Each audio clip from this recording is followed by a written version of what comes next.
All right, let me share my screen. Sorry, Ody. I was at the gym. I just got out, so great timing.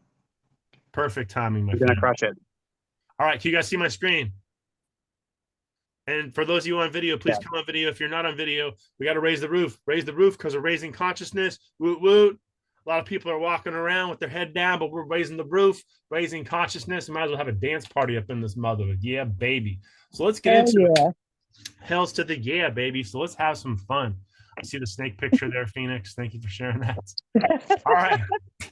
So this is what we got, you guys. The Alchemy Healing Academy is a sacred. It's Nothing so like, dark goddess, right? That's right. That's right. All right. So I'm just muting everybody while I get started. So the Alchemy Healing Academy is a sacred online school and community devoted to the awakening in soul embodiment of humanity. Our guiding truth is simple, you guys. Know thyself, heal thyself. It's really that simple. Know thyself, heal thyself. Inside our virtual temple, you find a rich library of transformational tools, practices, teachings, all designed to support your healing journey with guidance, support, and accountability you need to awaken your highest potential. You can join the movement at alchemyhealingacademy.com or reach out to yours truly, Odysseus. Odysseus, my nickname is Odylicious. That's my DJ name. To connect with the tribe and step into your role as a force for global transformation. We host a free community call every Thursday. You guys, like, I know I seem really animated. I love teaching this shit because like this shit is fucking gold. The more people who learn how to do this stuff, the more we take. We don't beg government or God or religion. Can we please have our power back? We take our power back. It's healthy masculine energy. And how do we embody that healthy masculine energy? By embodying the dark feminine, which we're going to be speaking about today. So just a reminder, every Thursday we have a call inside the academy. Each month brings a new topic or a new theme to keep your growth journey fresh. We're finishing up this week and next week is the Dark Goddess, the 5 Spirits of Taoist Alchemy. I highly recommend this book. It's phenomenal. And then next month, we'll be going into quantum psychology. And that's going to be super, super, super, super deep. Okay. All right, you guys ready? Let's get into this. The dark feminine of Taoist alchemy. This is such a, I love talking about triggering topics so people get angry. I'm just reading a book, you guys. Calm down. So the dark feminine of Taoist alchemy. Let's begin with this. The dark goddess is waiting for us to open the door. Let me say that again. The dark goddess is waiting for us to open the door. Alchemical transformation. Let's go deeper. Transformation occurs when the yang, you guys like bear with me, this is technical but goes very deep. Transformation occurs when the yang spirits enter the alchemical cauldron of the earth or of the human body, where they mix with the yin elements. You're essentially doing this deep within your belly, my friends, until the yang shen or fire is called down to the earth by the beauty of matter or the yin. It remains a perfect abstraction without heart or soul. This sounds like the world today. You guys, I'm gonna read this again. This sounds like the world today because it's so masculine, rejecting the feminine, okay? Until the yang, the masculine, is called down to the earth by the beauty of matter and the divine yin feminine, it remains a perfect abstraction without heart or soul. Look at the world, you guys. We have no heart and no soul because we've rejected the feminine. Boom, mic drop. It's like everything right there. Now, the heart and soul of the divine come into being through the spirit's descent into the joys and suffering of time and space and life on earth. The ancient Taoists believe that the divine appeared when the sparkling, effervescent nothingness of the spirits mingled with the heavy, sweet, watery essences of the mysterious feminine, the yin elements of the earth. This alchemical marriage, this is what the alchemical marriage is, you guys. This alchemical marriage was for them the prerequisite for divinity, a crystallization of Tao, living form, which the Taoists referred to as the secret of the birth of the golden flower. If you guys haven't read this book, The Birth of the Golden Flower. While this may seem beyond the scope of a human being's everyday life, we see the rising of the golden flower if we open our eyes to the true mystery of the healing process. When a bit of wisdom, insight, or compassion sprouts up from the darkness of suffering, the spirits have been transformed by life on earth and something new and divine is born in human life. This birth comes only from down below, the dark goddess, from a willingness to descend into the realm of the underworld, to endure the suffering and not knowing of embodied healing. This is the part where like, I'm healing, but I don't know what's going to happen next. Then you surrender to the dark goddess and she brings you a gift. This understanding led the ancient Chinese to the reverence for the yin matter, the earth, nature of the body. They called the natural world the mysterious feminine, okay? They called the natural world the mysterious feminine and referred to it as the visible face of the Tao. Taoist alchemists believe that all transformation, as well as all healing, depends on the healer's ability to understand and work with the divine energies that stream through matter, which they recognized as the cauldron in which all alchemical processes occur. You guys, this sounds a lot like us doing our central channel breathing when we bring our attention down into that lower dantian in our bodies, right? We're basically accomplishing this within ourselves. Excuse me. Only through our willingness to immerse ourselves in the cauldron, which is your pelvic bowl, the cauldron of matter, to surrender to the powerful instinctual energies of the mysterious feminine, can we experience healing that is transformational. That results in ways of being more effectively and more authentically and more gracefully who we truly are. I'm going to read that again because that was gold.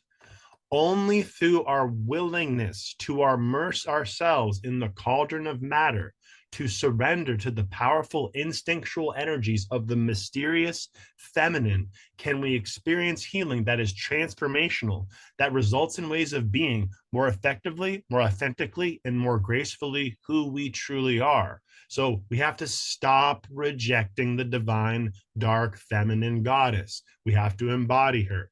The world will not. I was at a presentation this weekend, you guys, and this one presenter, I was actually connecting with her earlier today. She said, the world will not change. We can vote and pray all we want until we do the deep, dark, ugly shadow work and re-embrace the divine goddess. This planet ain't changing. I'm so freaking sorry. We can vote till we turn blue in the face. Each one of us has to do our inner work. I just love flashing my sticker in you guys' faces. That's, look at my sticker, guys. Okay, so descent. Here's the thing that's difficult. Descending into myself, looking within. Oh, no one taught me how to do this. Why would our education system teach you how to do the one thing that would actually heal you? But let's go deeper into this, literally. Descent into my body is counterintuitive, or in alchemical language, contra natura. It is a conscious decision to go against the natural flow, to turn away from the expansion, freedom, and the windy, the sunlit heights of the upper spirits. When we descend, we turn away from the insights of the mind and from the conscious control of our lives and environment. We go back down or down backwards into the watery unknown of unconscious processes, back to our beginnings in the womb-like darkness of the body, the breath, the viscera, and the sympathetic nervous system. This is essentially a rebirth that you go through. You guys, this is what's actually going on in the world today. We're going through a rebirth, okay? Now, following this downward path, we eventually encounter another aspect of the divine, the yin spirits. These lower spirits are responsible for the involuntary movements of the autonomic nervous system and the endless flux of the emotions, and hold the key to psycho-spiritual transformation. Through them, we experience the suffering, joys, losses, and lessons of life on earth. And through them, we gain the compassion, embodied insight, and wisdom that will bring us back to ourselves transformed. You guys want to know who you truly are? Embrace the dark goddess within you. Now, the rebirth, you guys, the secret of the golden flower. This is not an easy book to read, by the way. The secret of the golden flower, the rebirth, okay? The last part of the Taoist alchemical journey is accomplished through a series of baths or reverse circulations as the soul body descends and dissolves in the watery yin or feminine darkness of matter, and then rises up again to the light. Through these repeated baths, the soul shatters and reorganizes again and again until anew. a more permanent body begins to form. This new body is unconstrained by time. It's unconstrained by time, space, and the vicissitudes of desire. It still lives in the world of form. Taoists spoke of this mystery as a pure light or a pure spirit or light that crystallizes in the place of power in matter and in the body. This mystery is a light that comes not from the upper spirit, the sunlight and the stars, but from the luminosity that rises up from matter itself. It is a flourishing that comes from compression and death rather than expansion and life.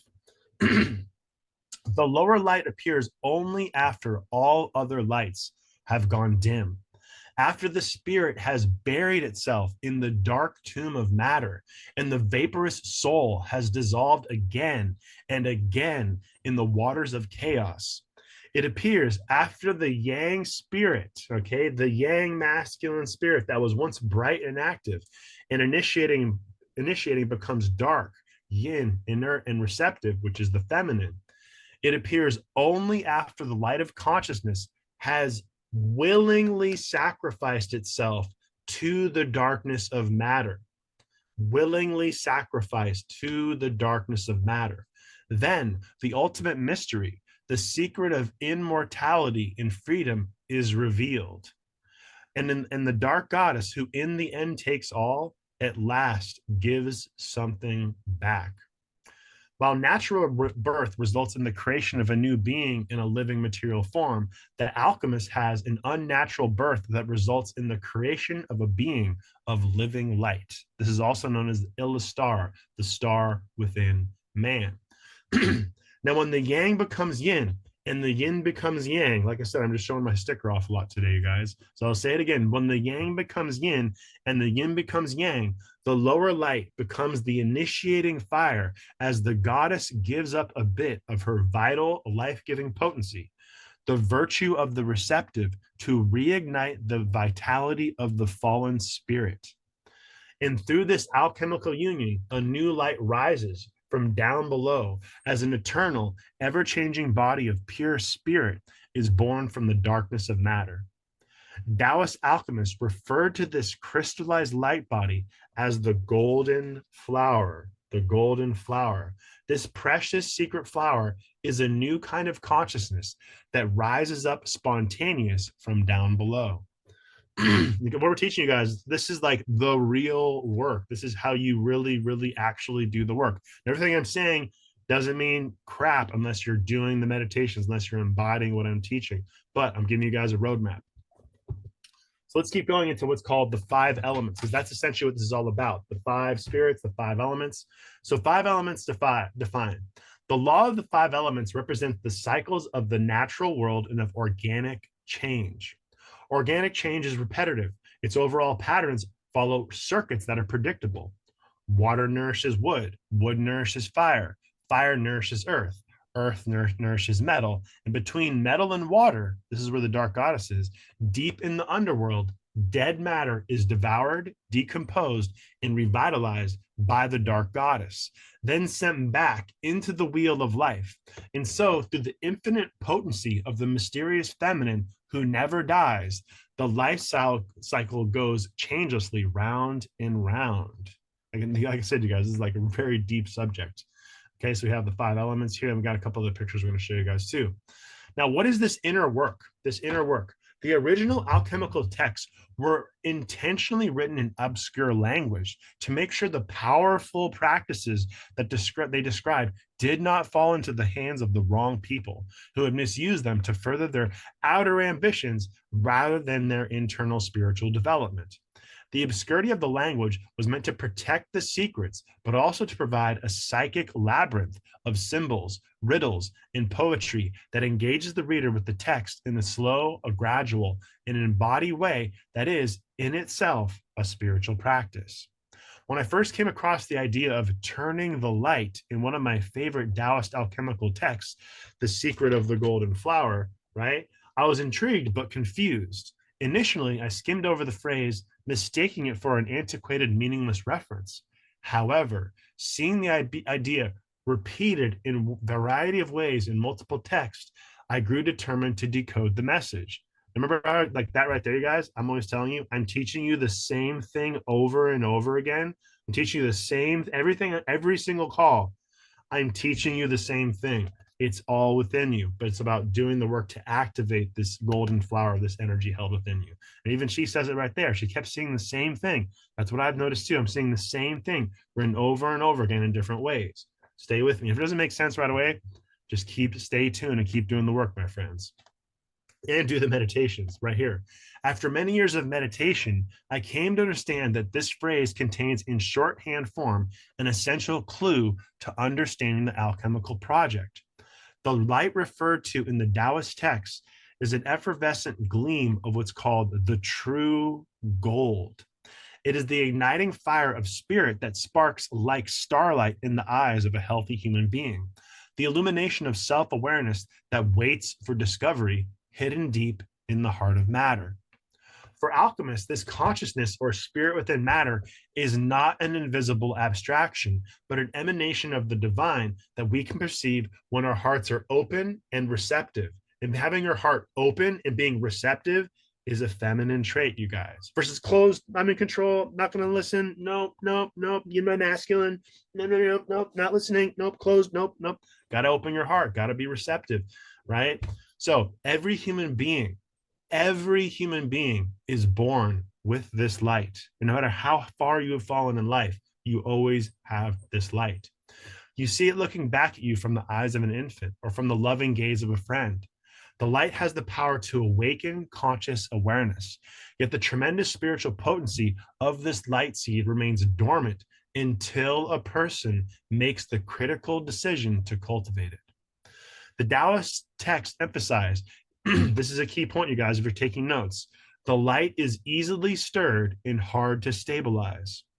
Without the engagement of a stabilizing conscious will, the yang light of the Shen shines outwards, captivated by the glamour of matter consuming its potency in a frenzy of extroverted activity, draining psychic energy, right? In an entropic spin of desire and disappointment, loves and losses, attachment and reactivity, propaganda, advertising, gaming, and the entire entertainment industry capitalizes on this tendency for the yang nature of consciousness to be ensnared by outer impressions. And this is the key thing, you guys. It takes a great deal of effort to reverse its direction and pay attention to the world within. But this single mindful action is at the root of all alchemical practices. You guys, this is when you turn your TV off and you go sit your butt on your meditation pillow and actually tune into your own heart. When you turn off that TV and you tune into your own heart, I assure you, when you come to the end of your life, you'll be much happier that you did your meditation instead of staring at the TV. And don't get me wrong, watching a little TV is fine too. Now, the great insight of the early alchemists was that every person is born with the capacity to intentionally cultivate this star seed of light. But this capacity, while intrinsic to human nature, and as you will see to human neurobiology, does not function involuntarily. It requires a counterintuitive flipping of a switch, a willful engagement that shifts attention from the outer to the inner, a readiness to focus not on your thoughts, but on the source of the mind. Let me say that again, a readiness to focus not on your thoughts, but on the source of the mind, particularly on the open center, the spacious awareness of the heart. This practice is the backward spin, the contra natura, the conscious decision to interrupt a natural flow in service of spiritual growth and deeper understanding that alchemists recognize as the first step in alchemy. However, as the modern day alchemist and poet J. Ramsey reminded us, alchemy takes time, like love takes time. It is not enough to turn the light around once. Alchemical healing and the accompanying expansion of awareness requires work. You guys, this requires real work.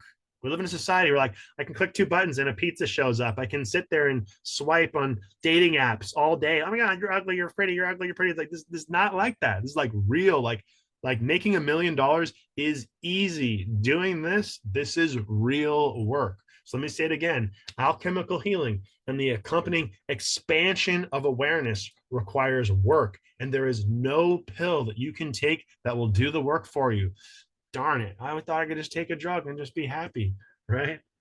So unlike the immediate awakening of a spiritual revelation or the induced brain chemistry changes due to hallucinogenic influence or pharmacological intervention, the embodied soul level changes and reorganization of neural circuitry of inner alchemy do not just happen to you. This is a key point. They arise from conscious, devoted practice over time. You guys taking notes? They arise from conscious, devoted practice over time. You guys, I'm still working on this too. I'm still meditating consistently, doing my inner work, okay? Engaging your will to interpret the automatic extroverted gaze and bring focus back to your interior, not once, but again and again and again in the yin, feminine, slow process of ongoing cultivation gradually roots and stabilizes the yang shen so that the star seed naturally flowers in its own right. I've been saying lately, my greatest teacher is my garden. Keep watering the plants, and I want to be in my mask, and I want it to grow right now. I want to save the world right now. I want to help everybody heal right now. But what the world doesn't give a fuck about my ego. It's about divine feminine embodiment, roots, roots, roots, roots, roots. When the roots are strong, naturally things will rise, okay? Let nature take its course. The ultimate goal of this gradual, patient inner work is self-awareness. This spacious self-awareness includes not only your conscious ego and physical body, but also your psychic experiences, dreams, feelings, fantasies, and bodily animal knowing. This is how you tap into your superpowers, okay? This is literally how you tap into your superpowers. I'm just looking at the chat box. Emily says, and so many people just want their healer just to wave a magic wand for them. That's right, Emily, right? And Jennifer, to the great storm of the non-ego. Yes, you guys, you're like, it's like, ego's not bad. It's just over-identification with your ego and creating separateness creates massive suffering for people. All right. Are we having fun so far? Give me a thumbs up. You having fun? Throw me a 2 in the chat box. Give me a 2 in the chat box. Are you having fun? Quick check-in while I get a sip. I freaking love teaching this. I was reading this in the park today. I was just like, oh, this is so juicy. Need to get on a loudspeaker. I should have just gone in the park and just had a loudspeaker and started screaming out at people, you need to embody the dark feminine. What are you guys doing? And just like be like that wacko and that's just sitting there screaming at people. All right. Alchemical transformation. So ordinary change in development propelled forward by the natural impulse of the Jing leaps propulsively toward an order and growth, then inevitably deteriorates as the Jing runs down. Remember, you guys, your Jing is your essence, okay? So organic change, as described by the law of the 5 elements, first moves upward from disorder to order, then descends to complete disintegration. The Taoist alchemists understood that human consciousness had irrevocably disrupted the balance of the 5 elements and fragmented the perfect wholeness of the cosmos. They accepted this fall or fragmentation and realized that for human beings, the original wholeness of the cosmos could not be restored, but they maintained faith in the infallible wisdom of the Tao. They believed that human beings were born with a special bit of divine light, of Shen, of conscious identity, which gave them the divine capacity to create a new wholeness out of the fragments of the old. Alchemists discovered that the power of the conscious individual I to follow its own desires and resist its own disintegration could be used to ignite a new fire and to initiate the reorganization of a new integrity. The light of consciousness could be used to internally reverse natural processes of expansion and decay and liberate the instinctual potency of the Jing for another unnatural purpose. In alchemical transformation, the adept makes a conscious decision to turn back from order to disorder. You guys look at the world today, the world's going into disorder, but we think it's order because everything's been inverted, right? You got to look within. So I'll say it again. The alchemical transformation, the adept makes a conscious decision to turn back from order to disorder. He surrenders the outer brightness and illumination of the yang or masculine spirit and reverses his gaze towards the inner feminine yin darkness, making a conscious descent into matter and the body as part of his nidan, which means inner work. The inner alchemist willingly suffers the pain, limitation, and uncertainty of embodiment and uses the potency contained in his own resistance as fuel for his or her transformational process. The inner alchemy process is not driven blindly by the instinctual potency of the Jing, but begins when the order is reversed. When there is a conscious reversal of the instinctual impulse to do, to expand, to move. Now, the Shen, remember Shen is fire, you guys, it's your third eye. The Shen, or light of conscious awareness, is used to quiet and stabilize the Jing and the individual will. Consciousness turns away from the outer world. Turn away. Oh, no, none of this. No more Doritos commercials. No Doritos. No Pepsi. Oh, no more. No more of this bullshit. All this fake food. Got random people who want to jump on this call with me. All right. Say it again. Consciousness turns away from the outer world and looks inward as it follows the light of the descending spirit back downward into chaos. You see, this is what the world needs right here, you guys. We're running away from chaos, so the chaos keeps getting bigger. We have to go into the chaos, okay? Once consciousness drops into the realm of darkness, once it drops into, there's that seed, drop into that realm of darkness. However, its light is extinguished. It only functions as an initiatory spark for a process that must be, sorry, I'm letting people in. It only functions as an initiatory spark for a process that must be completely beyond its control. This conscious descent of light into the darkness of the knowing into the unknown is the central mystery of alchemy. You see how deep this is? Like, this is like the juicy, this is not surface level alchemy that I'm teaching you guys today. This is the juicy, good shit. Now, the problem here, you guys, is like, we want to be in our mind, in our ego, in our head. That's not where the healing occurs. The healing occurs in our bodies when we surrender our masculine yang, rising energy mind, and come back into our bodies. Doesn't matter if you're a male or female. It's about you creating that connection between the masculine and feminine deep within your own body. That's how you begin to heal. Let's keep going. This gets deeper. Now, the turning around of the power of resistance so that we look directly down into our own chaos and disorder allows us to open ourselves to the transformational power of the dark goddess and the wisdom of matter in the physical body while maintaining a speck of our own unique integrity. Let me read that again because that was so freaking good, okay? So what you're doing is you're turning away from the outer world and actually going in and finding this dark goddess within you. So I'll say it again. They're turning around of the power of resistance so that we look directly down into our own chaos. This is shadow work. And disorder allows us to open ourselves to the transformational power of the dark goddess and the wisdom of matter and the physical body while maintaining a speck of our own unique integrity. This is what Taoists meant by true lead. In the words of alchemist Li I Ming, lead is dense and heavy, hard and strong, lasts long without disintegrating. What is called true lead is not ordinary material lead, but is the formless, immaterial, true sense of real knowledge in the human body. This true sense is outwardly dark, but inwardly bright, strong and unbending, able to ward off external afflictions, able to stop internal aberrations.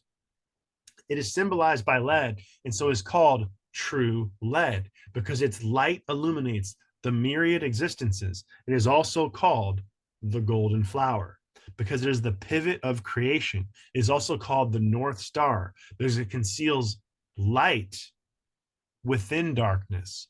It is also called metal within water.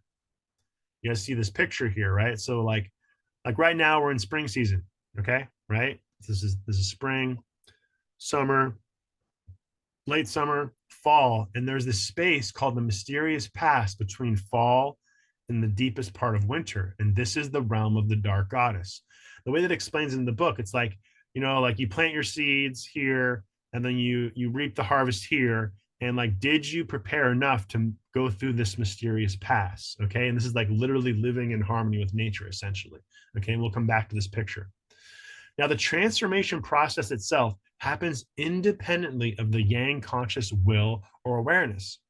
Human beings can only put themselves in a place where transformation can happen.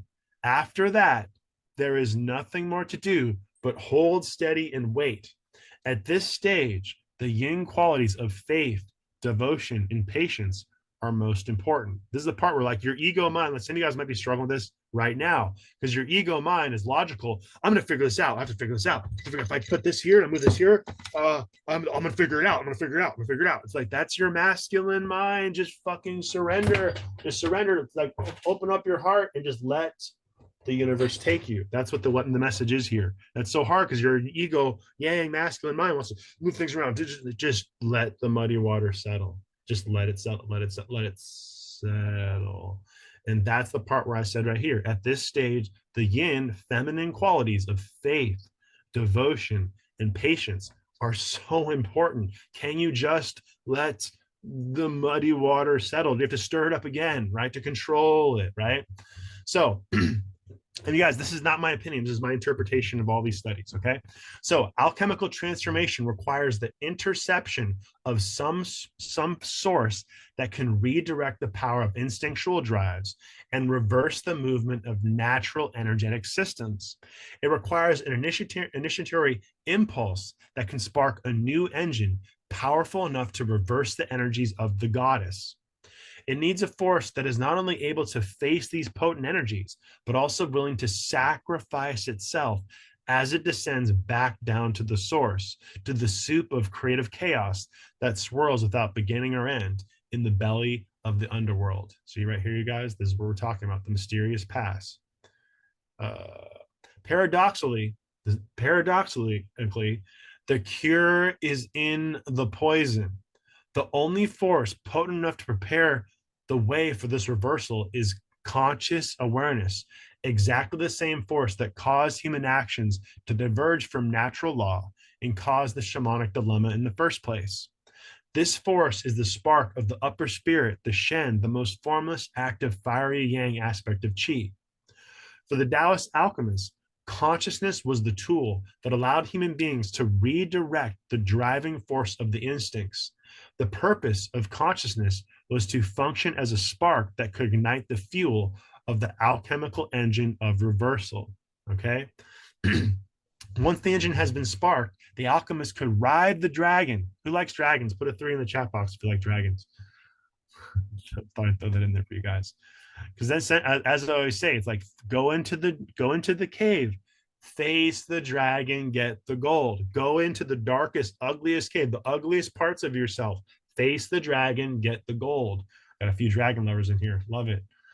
I love it, you guys. All right, so where was I? So once the engine has been sparked, the alchemist could ride the dragon energies of the Jing back down to the source from which they came.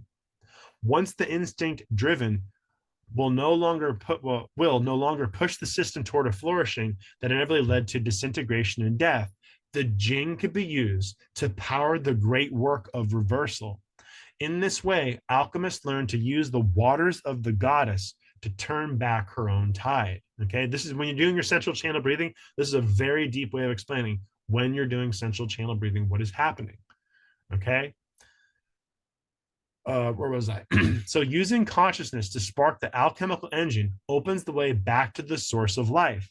Once the engine begins to purr, once the way appears, once the alchemical opus has begun, the goal of the work is to surrender. You have to surrender the will and let go of the grip of consciousness. This is the most difficult part. Consciousness, the light of the upper spirit, must be sacrificed to the dark goddess so that something completely new can come to life from down below. This something new is not consciousness, but it appears when the cycle of the life force reverses and the yang light of the heaven descend down towards matter. It appears when the I, your ego, turns inward, when I willingly submit to the limitations of my own flesh and wait until a new illumination comes up from below.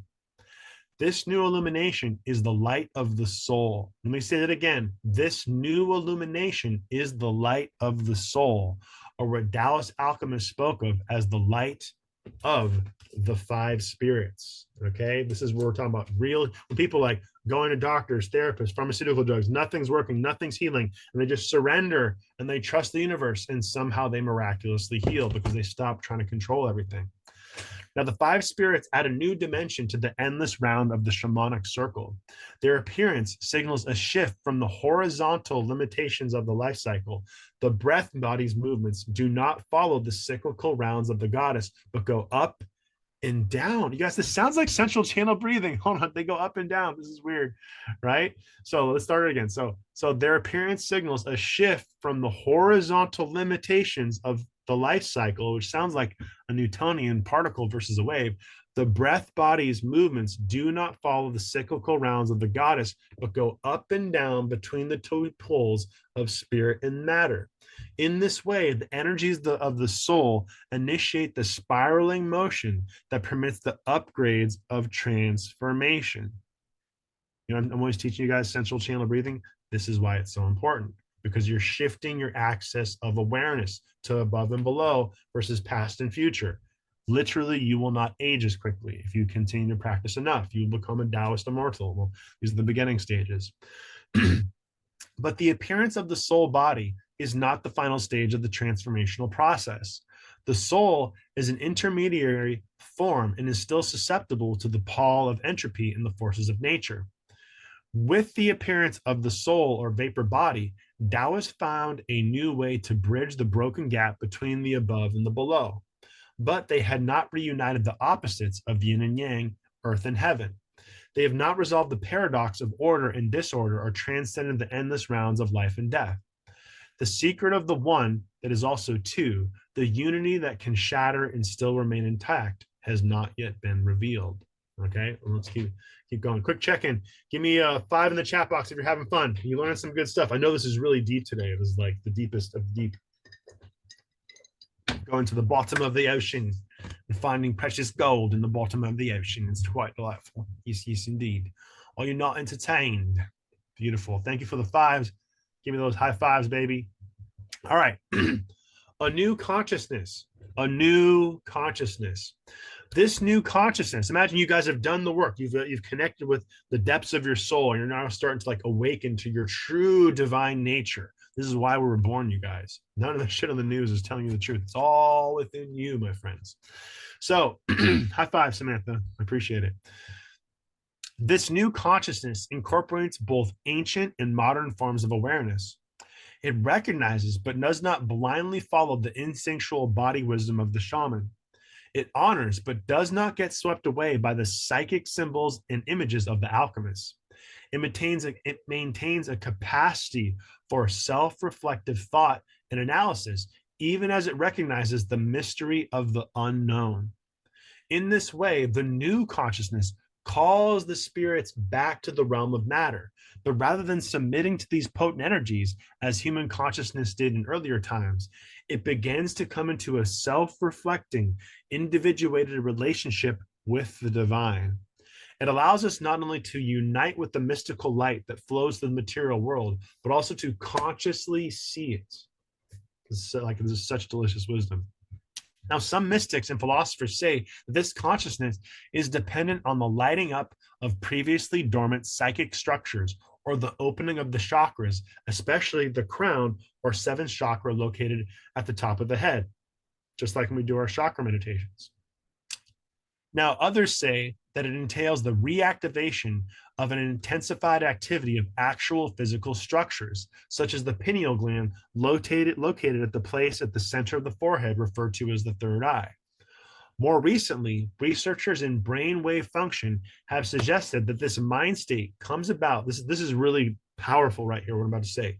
More recently, researchers in brainwave function have suggested that this mind state comes about through developing the ability to remain consciously aware of delta wave state, theta wave state, alpha wave state, and the beta state all at the same time, thus accessing our empathy and intuition, inspiration, spiritual connection, imagination, and logical thinking processes simultaneously.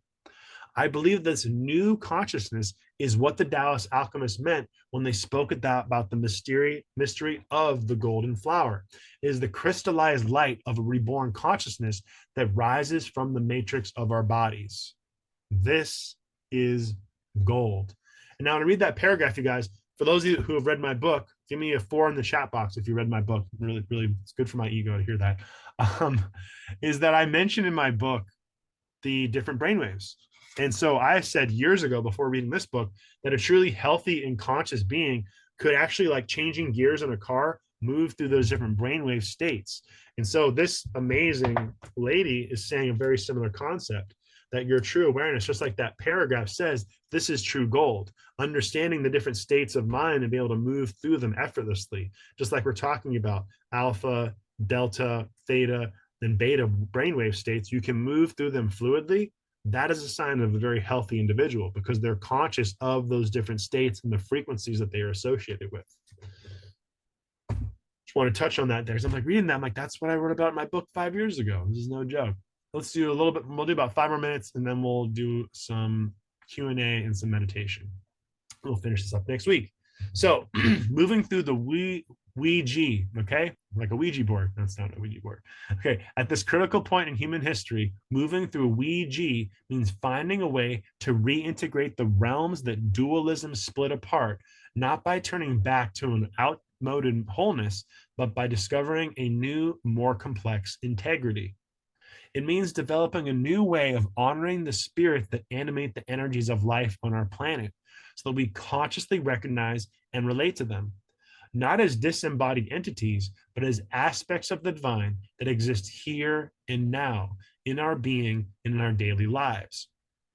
Philosophers of consciousness have spoken of the shift from the dualistic worldview to a new, more integrated state as a mutation of human consciousness. And you guys, like, I love what she wrote there, because that's what I feel like is happening. You guys feel me? Like that's what's happening right now. Essentially what she's saying is that we're moving from this dualistic worldwide view. When we're in this dualistic worldwide view, we're operating as a particle. When we move into this new integrated consciousness, now we're operating like a wave. And the world's kind of split right now. There's a lot of people really stuck in ego, me, all these billionaires who they just can't have enough money. They're addicted to their ego, right? We're facing peak with ego worship. But many of you on this call, you're already aware of the wholeness in the quantum field and you're conscious. And that's what we're talking about here. We're moving. I'll just read it again. Philosophers of consciousness have spoken of the shift from the dualistic separateness worldview to a new, more integrated state as a mutation of human consciousness. And that's what's happening. We're seeing a mutation of human consciousness. We see the particle and we see the wave. We're transcending. We're ending the trance of separation and moving into this oneness, this divine, the whole, the circle, right? Where everything is united and connected versus like, I'm afraid of you. You're different. Oh my God, you have different religious beliefs. You have different political beliefs. We're not the same. I have to fight you. Let's go to war. Well, the Epstein class screws all of us, right? Like we're waking, like the world's waking up, you guys. They can only hide this crap for so long. So we'll do a little bit more. So they speak of the mutation as a quantum leap that arises from an energetic imperative of consciousness, something similar to the leap of an electron from one valence to a higher one. However, I prefer to think of this shift from a dualism to an integral consciousness as an alchemical healing process through which a shattered, no longer efficient system, like the world we're seeing today, reorganizes into a new, more potent and complex wholeness. In this way, human consciousness becomes an active and related participant in the process rather than something acted upon by an inner imperative. We can bring the same tools we bring to bear on our own personal transformation to the transformation of planetary consciousness. In fact, as we work with human consciousness, we discover that the personal and planetary are intertwined. The inner and outer worlds reflect and affect each other. As I always say, guys, the work you do on yourself doesn't just heal you, it heals the whole planet. So no pressure, maybe a little bit. Okay. The same tools that support us as we move through the chaos of personal healing crisis guide us through the chaos and uncertainty as our planet shifts from a no longer viable worldview to a new and more efficient consciousness. This is exactly what's happening right now. And we'll finish up a little bit more here. Okay. Below is a summary of the principles of alchemical acupuncture presented in this book.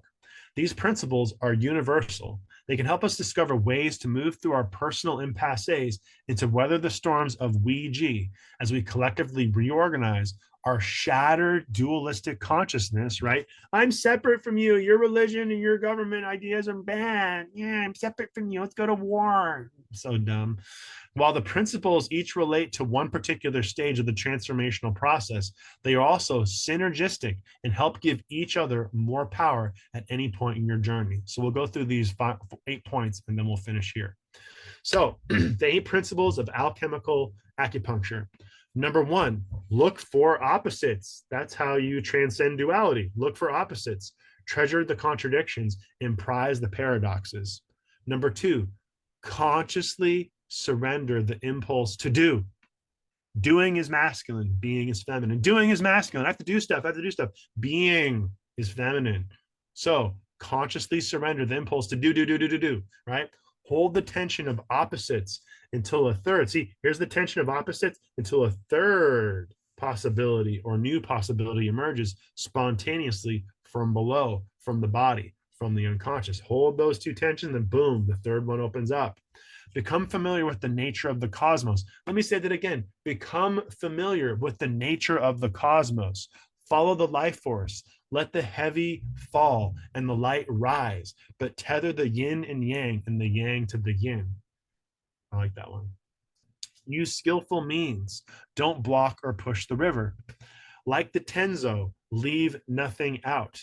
The poison is in the cure. The gold is in the dung heap. The gold is in the dung heap. Why do you guys think I teach shadow work? Because we have to talk about the darkest, ugliest, most painful parts of your life. Otherwise, they will run your life from the unconscious. And this is why the gold is in the dung heap. Your shit becomes your fertilizer. Your mess becomes your message. The ugliest, most painful parts of you are the parts that will set you and all of humanity free. Remember, Wu Wei, do by not doing, be by being nothing. At the crux point, go contra natura, reverse the light and face the darkness. Be willing to not know. Be willing to not know. You don't know. It's driving you nuts. Well, your ego is the only thing that's going nuts. So you don't, what's going to happen next? We don't know. Surrender. Boom. That's the power of the dark goddess moving through you. Be willing to not know. Remember that when the light comes back, it comes from below, from a source we cannot understand with the conscious ego mind, from the body, from the earth, from the mysterious unknown parts of ourselves, and from the deep sea of original chaos that connects us to Tao. The authentic healing journey leads us away from our home and then returns us, but we are different. This journey is not a line or a circle, it is a spiral. And in the language of the great sages of ancient China, it is a return to the original nature, to the eternal, ever-changing Tao, to the instinctual, unpredictable urgings of the life force, and to the guiding light of the divine. Boom. And we'll stop right there. I love that presentation. That's so juicy. Imagine if more people knew this wisdom, how much it would change their lives. Instead of running away from yourself, you could face yourself, and there's a roadmap to do it. So just to remind you guys, if you need help on your healing path, I do one-on-one coaching. I do energy healing sessions. Many of you on the Zoom call have worked with me. So if you need support, let me know. I do these free calls every Thursday just because I love sharing this wisdom. But if you need additional support, check out my book. It's also free on Spotify. If you have a Spotify account, you can listen to my book for free. I made it with my father. Or reach out if you need additional support. We could test your chakras, see what's going on with your energy body. I'm just here to help you guys. Some people do like one session with me and it changes their life because we identify what's still holding you back. We can clear your energy field. I'd love to help you out. So let me know if you need additional support. Thank you to everybody tuned in on the live. We're going to just focus on Zoom here and do a little meditation. I love you all so much. Please invite your friends, your family, your pet goldfish to our next presentation. We're going to be finishing.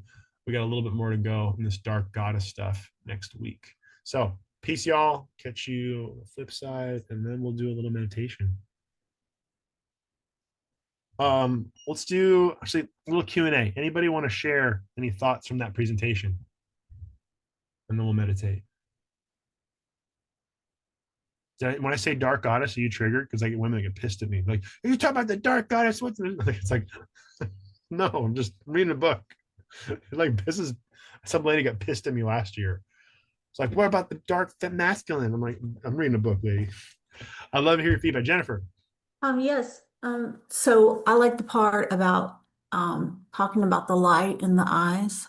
The shadow. And that's something that I have experienced, and I thought it was like what I registered, my mind registered it as being like an angel or an angelic encounter. But what I realize now is perhaps I was just registering on in a different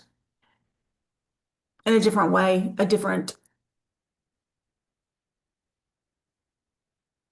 No, I totally feel you. Yeah. I like that. Yeah. Yeah. Seeing that angel within. I've always said the word angel is like the word angle, because when you change the way you look at things, it changes everything. You know what I mean? Yes. Yes, I love it. I love it. Anything else? Angel and angle are the same letters. Right? Yeah. No joke. Yeah, Anything else? I just wanted to share, right before I came on here, I was reading about birth, and the first part of this presentation was talking about the surrender into really, and this passage was talking about she needs to get into that primal where the nervous system comes alive to birth this baby. So it's a nervous system issue, and to get out of the mind and to get into that the low wavelengths, the low sounds. And anyway, so we are all birthing our new world, our right now. So anyway, I just thought I would share about the power of how important it is, you know, to get out of that mind and into the lower dantian. Yes, 100%, because it's all within you. Like, I feel like the biggest challenge, remember, like you guys, like I'm doing my best to be a good salesman. I'm selling you on yourself.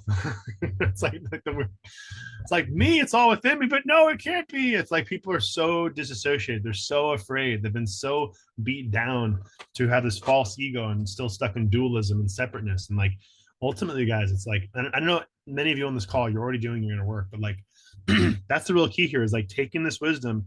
And when you meet people who are stuck in that linear consciousness, is gently supporting them to recognize the power they hold within them. Like whenever you do your work, your energy body actually affects everybody around you. And so that's the value of like tuning into these calls, is like consistently reminding yourself. You guys, that's why I love teaching this. It reminds you like how much power we actually have. So many people live disempowered, and that's a lot of what this is about. It's reminding people of what they hold within them and seeing people. I mean, I work with a lot of women, and I see them as how powerful they are. Maybe they forgot, or maybe they've been bogged down by a lot of fake masculine toxic energy in this world, and other women too. But ultimately, it's about you reconnecting with that divine source that you hold within you and awakening that. It's that fire, like Samantha just posted those pictures of the fireballs. Love it. Thank you, Annette. I do my best to be funny. This is some heavy shit, but I do my best to make it fun for you guys. Any other final shares before we do a little meditation?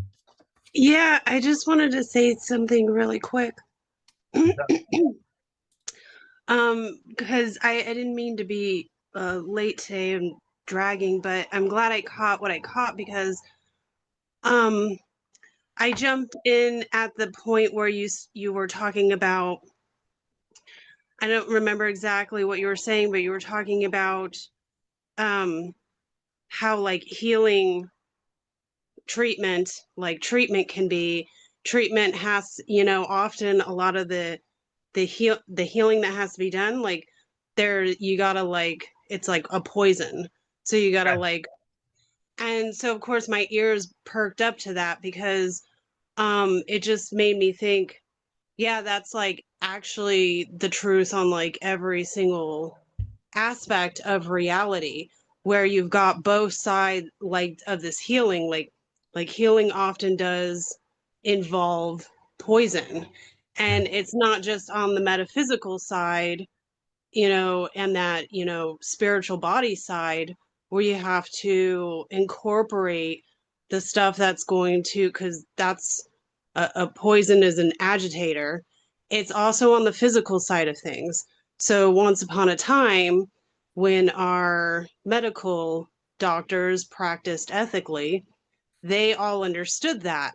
And this is like, even in nature, the majority of our like physical medicines, a lot of them are also poisons. And it's like about how you administer the poison and in what doses and in like what pattern you do it in, which then turns it into medicine. And so I imagine in my head it's the same pretty much at the metaphysical level or spiritual level, whatever you want to call it. And it just made me think of that. And I wanted to just make a note of that, that's like, that goes through every single aspect of reality, because we need both the metaphysical and the physical side of things to make it work. So I don't know. I I appreciate could just that. be rambling. No, it's great insight. Absolutely.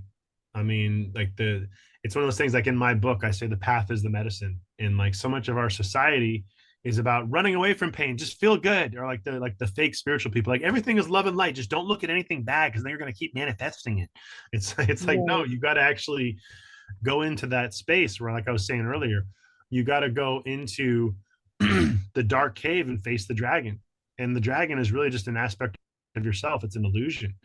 And like as you go through that space, like that painful dark stuff, and like I did a lot of it on my own, and I learned a lot, and I'm grateful that I went through that, because now I can authentically help other people. But essentially everything we're doing here is making that process easier. As I say all the time, I'm teaching you guys the same thing over and over again, but it's about strengthening your roadmap. So when you're in those dark spaces, you know how to navigate that darkness.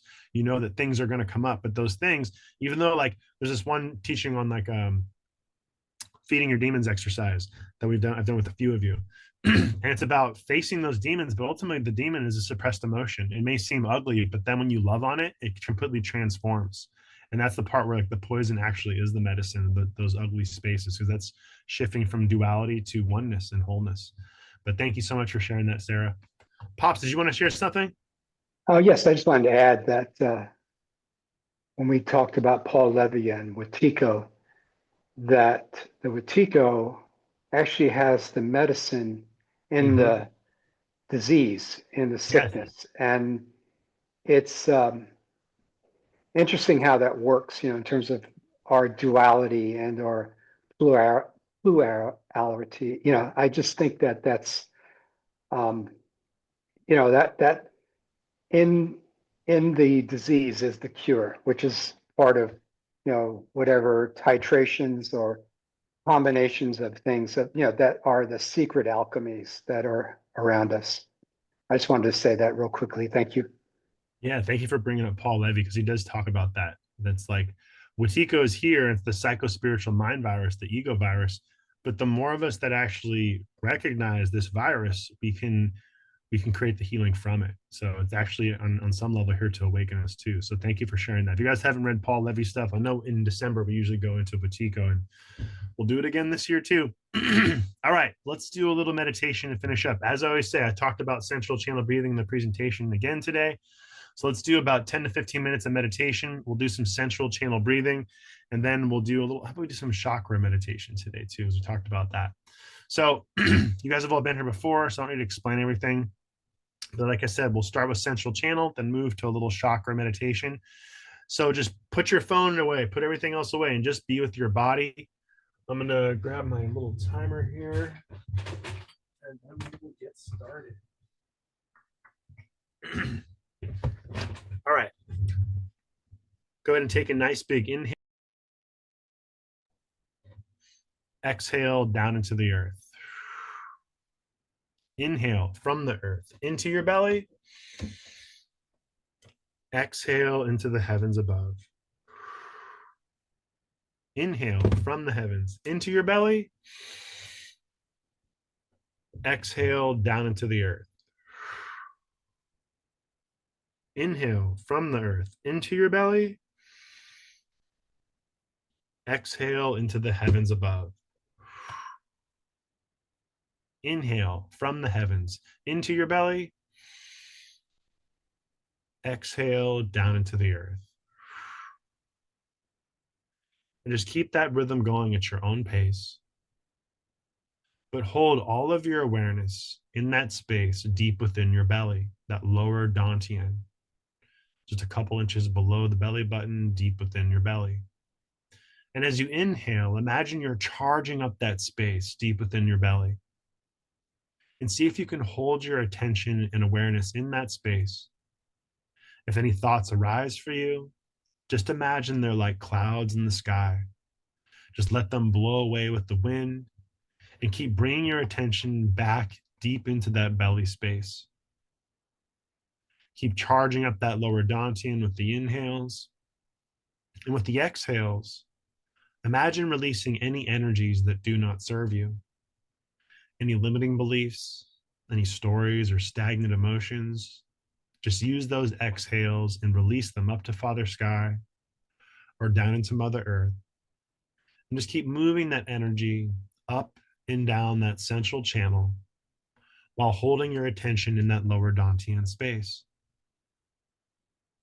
Keep breathing deeply, but also calmly. Just relax your shoulders and just feel yourself falling deeply into this state of surrender and loving awareness. Completely surrendering your mind into your body, feeling this calming presence as you regulate your nervous system, and to see how forgetful you can be in this space. Forget who you are, forget everything going on outside of you. Just forget time exists completely. And just allow yourself to shift your attention into the timeless now, activating this sacred presence and awakening from above, below, and deep within you. Keep holding your attention in that lower dantian space and charging it up with each inhale. Imagine you're filling up this beautiful battery or treasure chest with precious life force each time that you inhale. And just keep releasing with those exhales, letting go of any energies that do not serve your highest good, and continuing to feel that you're cultivating this power, this essence, by bringing your presence from your mind and holding it deeply within your belly. Just allow your body to be this beautiful bridge. Bring heaven and earth together within you, and just feel that power that you hold with each and every breath. Imagine that your body is this vast and limitless ocean. And each time you charge up that energy, you become more vast and limitless with each and every breath. Just keep settling as deeply as you can into this precious moment, feeling the power that you hold and have always held deep within your body. And just tuning into this sacred remembering who you are deep within your belly, deep within your soul. Just feeling that precious essence being cultivated with each and every breath. Just falling deeply into the state of beautiful restoration and releasing all stagnation from your energetic body. Keep breathing into that space and tuning into being in this receptive state. Imagine that space deep within your belly being a powerful magnet, and just embody this powerful feminine presence. And imagine all the health, wealth, and relationships being effortlessly and abundantly attracted to you at this time. And just feel that powerful magnet being charged up with each inhale. And just continuing to stay out of your head, just feel all the health, wealth, and relationships that you are truly deserving of being magnetically attracted to you in this space and time.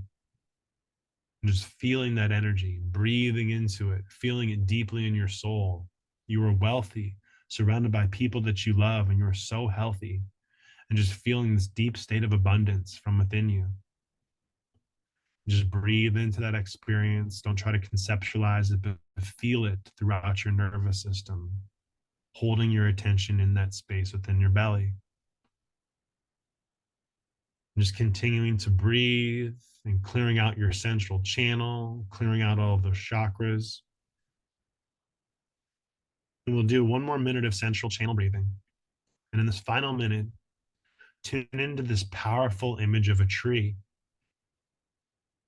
As you connect with Mother Earth, imagine you're growing stronger roots. As you connect with Father Sky, imagine you're growing stronger branches. In your sacral region, in this powerful trunk of the tree, just feel those roots extending deep down into Mother Earth. Just feel her loving, grounding energy coming up and filling up your energetic space. And feel those branches extending all the way up into outer space, feeling the power and protection from Father Sky coming down into you.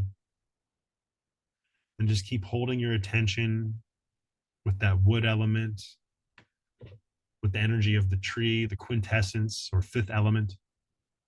And just keep breathing into that space, feeling that power that you hold when you forget who you are and remember who you've always been. And just keep feeling that presence for a few more breaths as we complete this central channel breathing.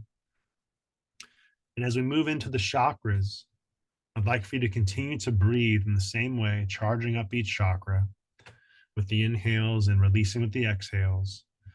But if you do nothing else, just simply focus on the colors as I move through each chakra. So bringing your attention all the way down to the base of your spine, the root chakra, Muladhara, and the color red. So tuning into the base of your spine, you can even squeeze your pelvic floor a little bit and just tune into that beautiful red energy at the base of your spine. Just feeling that red energy becoming more potent and stronger, breathing deeply into it, charging up with the inhales, clearing out stagnation with the exhales, and just feel yourself being deeply rooted and connected to Mother Earth in this space, purifying yourself and any stagnation with each and every breath, feeling yourself becoming more attuned and connected with Mother Earth with each and every breath.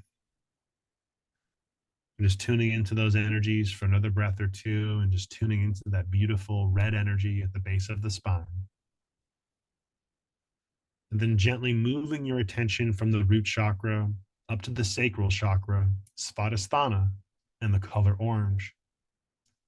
So right there in that sacral space, right where that lower dantian is, imagine this glowing ball of orange energy, and imagine it pulsating and growing stronger.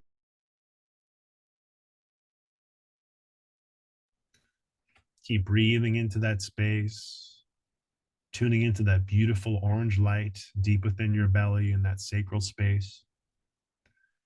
And just tuning into the sacredness of the sacral energy and feeling that power that you hold, just breathing into that beautiful orange energy, releasing any stagnant emotions with those exhales, and just completely surrender into that experience for a few more breaths and tune into accessing the deepest reserves of your own creative essence in this space. And forgetting what that means, but feeling that creative essence with each and every breath deep within that sacral area. And then gently moving our attention from the sacral chakra up to the Manipura chakra or solar plexus and the color yellow. So imagining this beautiful yellow light just above the belly button, just below the rib cage and deep within your body. And just feel that glowing yellow light purifying you, growing brighter and stronger with each inhale. And the exhales, releasing any energy, specifically anger, that you could be holding on to in that space. The solar plexus is all about your willpower and your vitality. So as you breathe into that space at those inhales, imagine cultivating this inner vitality and stronger willpower through each and every breath. Continuing to release any anger and feeling this deep sense of alignment with your true self in this space. Keep breathing deeply, tuning into that yellow energy for another breath or two.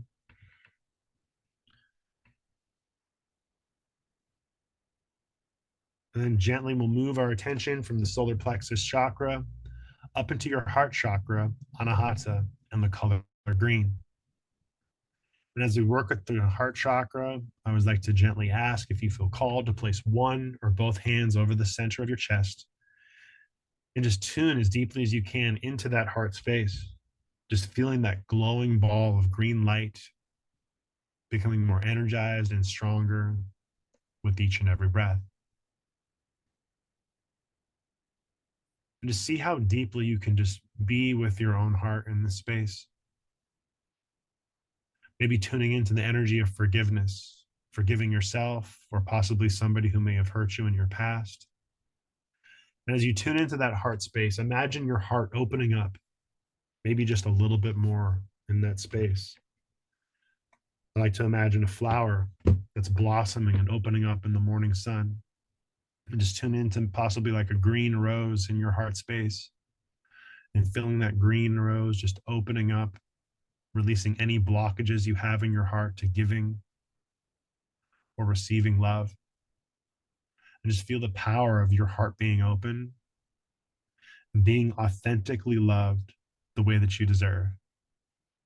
And just feel that deeply in your heart to the point where you almost feel like crying, being loved the way you've always deserved to be loved.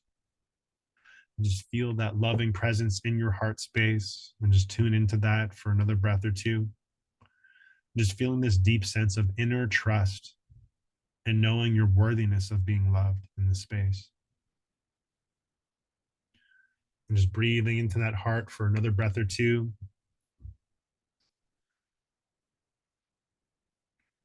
And we'll gently move our attention from the heart all the way up to the throat chakra, Vishuddha, and the color light blue. So as you tune into your throat space, if you feel called, you can swallow. Just feel the energy moving down your throat, tuning into that beautiful light blue energy. And as you breathe into that space, imagine healing your ability to not only know, but speak your truth. And as you work with those breaths, imagine clearing out anything that's holding you back from fully sharing who you are with the world.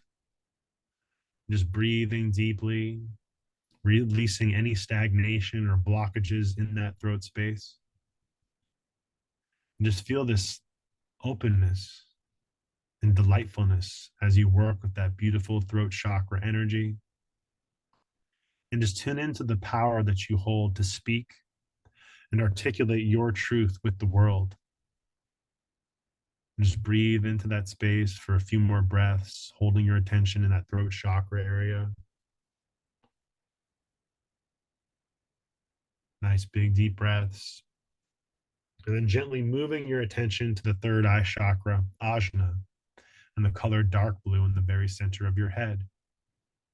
Your third eye is all about cultivating intuition. Just breathe into that dark blue energy in the center of your head.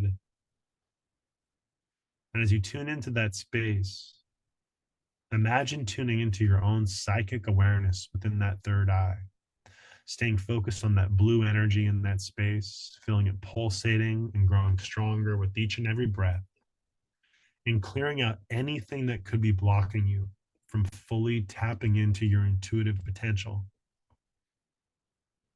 And just keep breathing, doing this beautiful psychic surgery in this space, relaxing yourself, becoming more attuned with each and every breath. And then we'll finally move our attention from the third eye all the way up to the crown chakra, Sahasrara, and the color purple, the color of royalty. So imagine this glowing ball of purple light just above your head where that crown would be.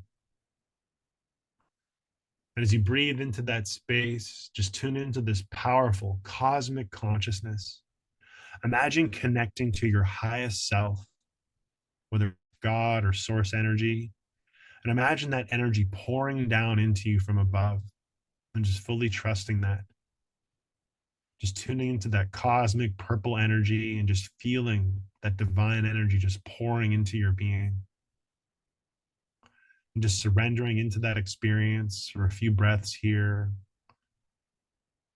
Feeling that strength and power that you hold as you tune into those energies from above. Just keep breathing into that space for a few more breaths. And now to complete our meditation, I'd like to do a little final psychic surgery. So begin to imagine this beautiful pyramid of white light surrounding you. Four corners around you, the peak of the pyramid above you. Just imagine that you're bathing within this beautiful pyramid of white light. Completely immerse yourself. And I'd like for you guys to take a minute of silence to just scan your body and see if there's anything else that can be released and allow that beautiful white light to purify you in the space. So we'll do 1 minute of silence, just you working with your own energetic body. Just let the white light do what it needs to do to clear out any stagnation from your field. And just enjoy this minute of silence as you do so.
Beautiful work, everyone.